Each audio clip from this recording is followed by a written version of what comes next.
The O2 on the BBC Sounds app on your smart speaker and 88 to 91 FM.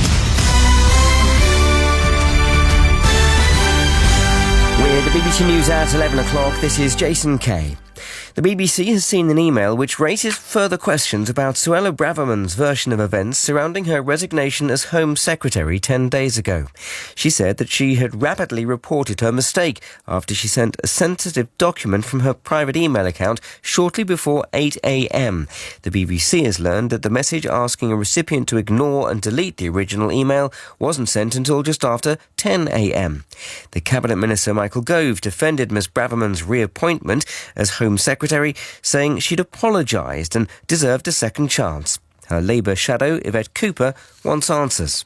I think it adds to the serious list of questions that we now have about this reckless reappointment of Suella Braverman to be Home Secretary. There was obviously the initial breach of the ministerial code, the security lapses involved, but now questions about whether she has given an accurate description of what happened. Opposition parties are urging the government to investigate reports that Liz Truss's phone was hacked while she was Foreign Secretary.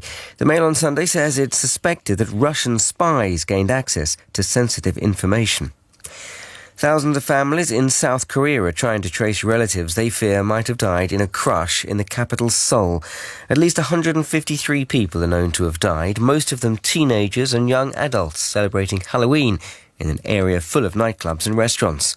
Dr. Alice Tan works at one of the city's hospitals which was treating those injured. Many of the injuries, as you can imagine, were musculoskeletal injuries. These cases have been treated and sent home, but there are other patients who have more serious injuries related to the asphyxiation that happened, the compression injuries that happened from last night's event.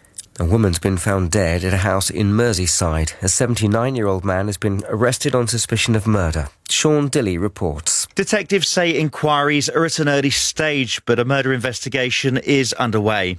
The woman, who's in her 50s, was found with a serious injury to her chest that's been described as being consistent with a gunshot wound. A 79-year-old man who's believed to be known to the woman has been arrested by Merseyside police. Officers say they're keen to speak to anyone who may have any information, and they're particularly interested in any CCTV or doorbell camera footage. A senior Metropolitan Police officer has urged the public not to intervene to remove climate change protesters when they block roads.